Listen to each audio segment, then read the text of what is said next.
안녕하세요. 원탑국어 김선생입니다. 오늘은 2권 문법편 파트 2 문법 문제 어떻게 풀 것인가 해서 합성어, 파생어 기본 개념 정리하겠습니다. 자, 문법 개념은 암기하시면 안 되고 이해를 하셔야 합니다. 그 다음에 기본 개념은 학교 문법에서 반드시 알아야 할 개념들인데 이 책은 개념과 이해 방법으로 구성되어 있습니다. 이해 방법을 중심으로 보시면 되고요. 동영상 청취 후에 개념이 잡혔는지 우리가 여기 기본 개념 정리 항목에 직접 써보세요. 내가 쓸 수 있는 것은 개념이 잡힌 거고 못 쓰는 것은 다시 공부해서 채워 넣으십시오. 자, 합성어, 파생어, 기본 개념 정리 들어가 볼게요. 자, 일단은 이거를 하기 전에 형태소라는 걸 먼저 우리가 이해를 해야지 합파생어를 좀 쉽게 갈 수가 있는데, 자, 형태소는 뜻을 가진 가장 작은 말의 단위인데 의미의 최소 단위가 되는 거예요. 자, 일단은 뜻이 있느냐 없느냐에 따라 실질이 있고, 형식이 있고, 그 다음에 이제 뜻이 있는 건 실질, 뜻이 없는 거는 형식인데, 이거를 이렇게 구분할 때 체연, 관형사, 부사는 실질적인 뜻이 있어서 보통 실질 형태수다. 근데 뜻이 없는 애들은 조사나 어미는 뜻이 없죠. 그죠? 이런 경우는 형식 형태수다. 이렇게 이해하시면 될 것 같고요.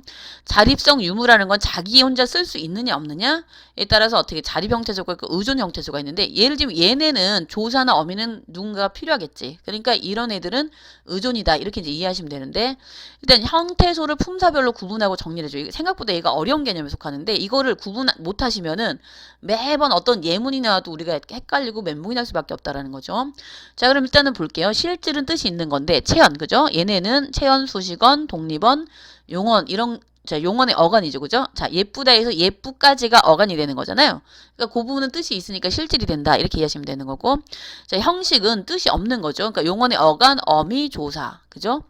자, 용언의 어간은 아까 예쁘다에서 예쁘도 혼자 못 쓰죠. 다가 있어야 되니까. 그 다음에 다도 역시 어미인데, 그죠? 걔도 혼자 못 쓰는 거고, 조사도 남한테 붙어야 되는 거니까 혼자 못 쓴다. 이렇게 이해하시면 되는 거죠. 근데 자립은 이제 보통 체연, 수식어, 독립어. 그러니까 우리가 이렇게 얘기하면 되겠죠. 체연, 수식어, 독립어는 실자다. 그죠? 그다음에 이제 의존은 남한테 붙어서 쓰는 건지 용언의 어간, 어미, 조사 이렇게 이해하시면 되는데 이제 정리하면은 얘네는 실질 자립이다. 그죠? 이렇게 이해하는 게 빠르죠. 실질 자립. 용언의 어간은 실질 의존이고 그 다음에 조사나 어미는 형식 의존이다. 그럼 우리가 얘네는 실자, 얘는 실의, 얘는 형의 이런 식으로 자꾸 묶어서 이해하는 게 빠르겠죠. 그죠? 자, 그 다음에 이거를 본인만의 예를 하나 만들어가는 거야. 가장 편안하고 쉬운 예. 자, 나는 그 이야기 책을 읽었다 했을 때 나는 실질적으로 뜻이 있으니까 실질이고 자기 혼자 쓰일 수 있으니까 체온 아까 자립이랬죠. 그죠? 그럼 실장. 느는 어떻게 돼? 조사니까 형의. 그죠? 그는 뜻이 있죠. 관형사니까. 관형사도 뜻이 있으니까 실질. 그 다음에 자기 혼자 쓸 수 있으니까 자립이 되는 거고 이야기하고 책이 워낙은 합성어인데 두 개를 쪼개야겠죠. 그죠? 그 의미의 최소 단위가 되는 거니까 쪼개면은 이야기는 실질이면서 자립이 되는 거고 책은 역시 실질 자립 을은 조사니까 형식 의존 뜻이 없으니까 그 다음에 이제 읽었다를 구분할 때 헷갈리는 거 이런 것들이 이제 읽은 뜻이 있어요. 그죠? 어간이니까 실질이 되는 거고요. 자기 혼자 못 쓰여 얻다가 필요한 거니까 의존이 되는 거고 어시 이제 문제인데 얘는 선어말어미야. 과거 시제 선어말어미고 얘는 어말어미야. 그죠? 그래서 이게 우리가 품사에서 어미의 종류 있죠. 그때 외워야 된다고 얘기를 했죠. 그죠? 구분할 줄 알아야 된다. 그러니까 얘네는 문법적 기능만 하거든요. 조사나 어미는. 그러니까 얘는 뜻이 없어. 그러니까 형식 의존으로 봐줘야 되고 다도 뜻이 없고 그러니까 형식 의존이 된다는 거죠. 그럼 일단은 우리가 정리해주면은 조금 헷갈리는 게 읽었다 해서 읽만 뜻이 있어 실질이 되는 거고 그지 혼자 쓸 수 없으니까 의존이 되는 거고 지 어따를 같이 붙이면 안 돼요. 따로따로 다 떼어서 해줘야 되는 거예요. 그러니까 어순 역시 어떻게 형식 의존 다도 형식 의존 따로 구분해 줘야 되는 거죠. 자, 요거만 이제 요런 거만 잘 구분하시면 크게 문제는 없을 겁니다. 자, 이제 그 다음에 단일어와 복합어에 대한 얘기인데, 자, 일단은 단어의 품사는 단어의 종류를 얘기하는 거고요. 합성어, 파생어라는 거는, 합성은 무언가 합친다는 얘기예요. 합치는 거고, 파생은 줄기가 있으면 줄기로부터 뭔가 갈라지는 거가 되는 거거든요. 그런데, 일단은 단일어는 뭔가 어떻게 돼? 무언가 하나야? 단일하다는 얘기지. 그러니까 어근이 하나다. 그러니까 꽃, 나무, 물 이런 건 어떻게 어근이 하나니까 단일어가 되는 거고요. 복합어는 이제 뭔가 복잡하게 합쳐졌다는 얘기가 되는 거지. 그러니까 합성어가 있고 파생어가 있는데 이제 합성어는 어근과 어근이 합쳐진 거다. 그러면 꽃나무, 물병, 어근, 어근, 어근, 어근. 그다음에 파생어가 중요한 거야. 이제 줄기로부터 뭔가 파생이 되는 거라고 이렇게 이해하시면 되는데 자, 어근이 있고 접두사가 있고 그죠? 접두사 플러스 어근, 그다음에 어떻게 어근 플러스 접미사인데 그럼 이 얘네를 묶어서 접사인데 그죠? 자, 한번 볼게요. 자, 꽃나무는 어근끼리 합쳐져서 합성어가 되는 거고 어근끼리 합쳐진 거는 합성어가 되는 거죠. 그죠? 그런데 이제 여기서 과일은 접두사가 되는 과일은 어근이고 햇이 접두사가 되는 거고 나무가 어근이고 꾼이 접미사인데 자, 접두사랑 접미사가 쓰이는 게 파생어다 이렇게 이해하시면 되는데 이제 우리가 요거를 이해하시면 되는 거예요. 어근은 뜻이 있으면 단독적으로 쓸 수 있기 때문에 실질 자립이에요. 그죠? 어근은 이제 항상 자기 혼자 쓸 수 있다. 중심이 뜻이 있는 거다. 이렇게 하는데 접사는 접속의 역할을 해준다고 보면 돼. 문법적 기능을 해주는 애들이라고 이해하면 되는 거니까 어근의 앞뒤에 붙어서 뜻을 더해주거나 의미를 한정해주는 문법적 기능을 하기 때문에 의존 형태소라고 이해하시면 되는 거죠. 그럼 어근은 뭔가 주체적이야. 자기 혼자 독립해서 쓸 수 있고 실질 자립 형태소지만 접사는 그냥 문법적 기능을 하는 게 고유의 임무야. 중심이 아니란 말이야. 그러니까 단독으로 쓰이지 못하고 어떻게 의존 형태소다 이렇게 이해하시면 되는 거예요. 그럼 이제 항상 어근은 중심인데 어근이 합쳐진 게 합성어고 접사가 어떻게 돼? 앞뒤로 있는 게 파생어가 되는 건데 접사는 문법적 기능을 해주는 아이다 이렇게 이해하시면 되는 거죠. 자, 근데 우리가 이제 합성어의 의미어 종류인데 이제 합성어에서는 이게 그 내신과 모의고사 가장 많이 나는 게 이거 통사적 합성과 비통사적 합성인데 얘를 구분하려면은 이 틀을 외우는 게 가장 빨라요. 이 틀. 네 개의 틀을, 그죠? 통사는 일단은 어떻게 돼? 우리말의 문장 구조를 일치하는 거가 통사적 합성이게 되는 거고, 비는 아닐 비자겠지. 통사적 합성이 아니다. 이런 의미가 되는 거니까, 어근과 어근의 연결이 우리말의 어떻게 돼? 구조와 배열 방식과 일치하지 않는다. 이런데, 요 틀을 외우시는 게 제일 빨라요. 요 틀을. 그러니까 명사는 통사적 합성이다. 그러니까 밤낮은 명사니까 통사적 합성. 관용어 꾸며주는 말이죠. 그죠? 꾸며주는 말이 어떻게 돼? 명사 앞에 오는 건 정상적인 거죠. 그러니까 이제 새해는 어떻게 돼? 새로운 해에서 어떻게 관용어, 명사 이런 것도 어떻게 통사적 합성이고 목적어 서술어인데 당연히 우리말의 어순에 어떻게 돼? 나는 너를 사랑해 하면은 너를이 목적어가 되는 거고 사랑해가 서술어가 되는 거잖아요. 그러니까 여기서 목적어 서술어는 정상 어순이죠. 그러니까 여기서 본을 받다 해서 본 받다는 정상 어순이니까 통사적 합성이다. 자, 그다음에 뛰어가다인데 이제 우리가 이것도 잘 중요한데 뛰다랑 가다랑 합쳐졌어. 그런데 중간에 이어주는 애가 누가 들어갔어? 어가 들어간 거지. 그러니까 무언가 합쳐질 때 앞뒤가 합쳐질 때 어라는 그 중간에 이어주는 애 연결형 어미라고 그러는데 걔가 들어가면 통사적 합성이에요.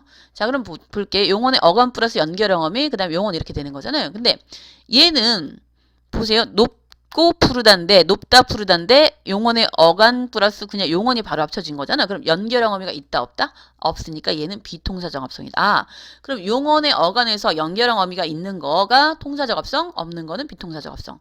자, 그 다음에 요거는 보면은 잠이 늦다지 워낙 얘는 늦다라는 건 용언이잖아요. 그러니까 용언이 체온 앞에 오면 되나 안 되나? 안 되지. 비정상적인 방법이겠죠. 그러니까 용언의 어간이 체온 앞에 왔으니까 이거는 비통사적 합성.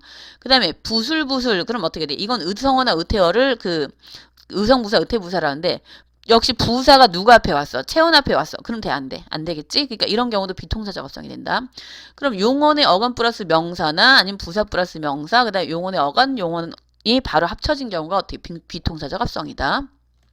자, 그럼 정리하면은 요렇게 명사 그 다음에 어떻게 꾸며주는 말 관여가 체온 앞에 오는 것도 통사적 합성 그 다음에 목적어 서술어 그 다음에 정상어순이고 중간에 연결형 어미가 붙으면 통사적 합성 연결형 어미 생략되면 비통사적 합성. 역시 얘도 어떻게 돼? 이제 주어 부사어 용언인데 그죠? 거꾸로 순서가 바뀌었죠. 그죠? 그러니까 요것도 비통사적 합성 용언끼리 합성될 때 어떻게 연결형 어미 없으니까 비통사적 합성이다. 이렇게 이해하시면 되는 거죠. 자, 요거만 잘 이해하시면은 문제될 거 없을 것 같고요. 자, 그 다음에 이제 접두파생이 있고, 이제 파생어는 접두파생이 있고, 접미파생이 있는데, 접두파생이라는 건 접두사가, 그죠? 앞에서, 두자가 머리 두자야. 앞에서 접속해주네. 미가 꼬리 미자야. 그럼 뒤에서 접속해주네. 이렇게 이해하면 되는 건데, 자, 일단은 접두파생, 접미파생, 접미파생, 이렇게 되는 건데요. 자, 접사는 어근의 앞뒤에 붙어서 일정한 의미를 한정해 주는 거랬죠. 그죠? 근데 이제 볼게요. 치솟다라는 거는 솟다에다가 위로. 그죠? 치솟다, 치뜨다. 그럼 눈을 이렇게 뜬다는 얘기가 되는 거잖아. 그러니까 얘는 위로 향한 이런 의미의 접두사가 되는 거고, 풋은 덜 익은 이런 의미거든요. 풋사랑 풋사가 그럼 덜 익은 사랑, 덜 익은 사과 이렇게 되는 거니까 이런 경우는 그 풋이 접두사가 되는 거고, 자 그다음에 이제 어근 플러스 접미사 이런 경우는 구경에다 꾸는 어떻게 돼? 뭐 성격 기질이라는 의미의 접미사가 되는 거고요. 가르치다 플러스 음기가 만나갖고 가르침 이렇게 될 때도 동사가 이제 명사로 바뀌는 거죠. 이럴 때도 어떻게 돼? 그 음기 이런 것들이 붙어서 어떻게 돼? 명상 접사라고 그러는데 얘도 전미파생이 되는 거고, 울다에서 리가 들어가는 거야. 내가 그녀를 울렸다. 그럼 어떻게 돼? 사동형 접사가 들어가는 것도 무엇이 된다? 그 전미파생이 된다. 이렇게 이해하시면 되는 거예요. 왜? 얘도 접사에 들어가는 거거든. 리도. 그러니까 우리 사동형 접사 뭐 있어요? 이희릭이 우구추. 그다음에 피동형 이희릭 있잖아요. 그런 애들이 들어가면은 그 접사니까 얘네 접사니까 전미파생이구나 이렇게 이해하시면 되는 거고. 자 이제 우리가 합성어 파생어를 구분할 때 가장 힘든 이유가 있어요. 고3들이나 나중에 그 막판에 이제 수능 전에 선생님 합성어 파생어 참 정리가 안 돼요. 근데 그 이유가 있어요. 그 이유는 이렇게 얘들이 너무 많고 예외적인 거나 헷갈린 얘들이 많기 때문에 그런 거예요. 그러니까 합성어 파생어는 얘들을 좀 우리가 교과서에 많이 나는 얘들을 스스로 정리하는 게 가장 빠르고 나중에 덜 흔들리는 방법이 그거거든요. 그래서 이제 우리가 흔히 많이 나는 것들은 이런 식으로 정리를 해주는 게 좋아요.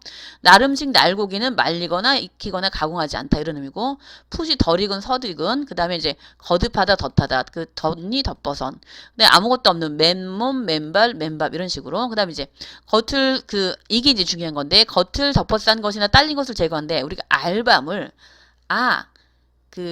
그죠? 닭 알에 알 이런 식으로 해갖고 알을 어떻게 돼? 얘도 어근에서 파생어로 보는 게 아니고 그 합성어로 본단 말이에요. 그러니까 그게 아니고 여기서는 알이라는 껍데기를 제거한 알맹이 이런 의미의 그 접두사가 되는 거죠. 그러니까 알밤, 알몸, 알토란 이런 식으로 묶어서 정리를 해주시면 되겠죠. 그죠?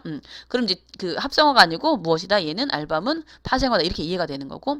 자, 엿보다 목욕탕을 몰래 엿보았다. 그 다음에 그의 비밀을 몰래 엿들었다. 그럼 엿도 어떻게 돼? 몰래 이런 의미의 그 접두사가 되는 거고, 드도 어떻게 정도가 높다 이런 의미가 되는 거고요. 자, 아까 치는 얘기했고요. 그 다음에 이제 함부로 마구 이런 의미야. 집밥다 뭐 이런 식으로 어떻게 진문계다 이런 식으로 그죠? 근데 전미사는 어떻게 돼? 많죠 워낙 그죠? 이제 넓이 깊이 이런 애들은 뭘 그냥 그 동사나 형사 어간 뒤에 붙어서 뭘로 명사로 만들어주는 거다. 그 다음에 이제 그 배는 도구, 그 다음에 덮는 도구, 지우는 도구 이런 식으로 그죠? 집게지게 이런 것들. 그다음에 이제 하다가 좀 많이 헷갈려. 하다 운동하다, 씨름하다 이런 식으로 하면은 하다는 동작을 어떻게 돼? 동사로 만들어주는 것들인데 얘도 전미파생이다. 그럼 얘는 파생어가 되는 거죠. 우리가 합성어로 많이 헷갈리는데 그거 아니고, 얘는 당연히 파생어. 먹보, 뚱보, 울보, 깨보도 파생어. 롭다도 역시. 지혜롭다, 슬기롭다, 새롭다. 그 다음에 요것도 많이 헷갈리죠. 답다도. 그럼 얘네가 많이 헷갈리는 얘들이거든요. 그러니까 요렇게. 그러니까 운동하다, 슬기롭다, 답다. 그러니까 하다, 롭다, 답다가 다 무엇이다? 접사다. 그래서 얘네는 다 파생어다. 요거 헷갈리시면 안 돼요.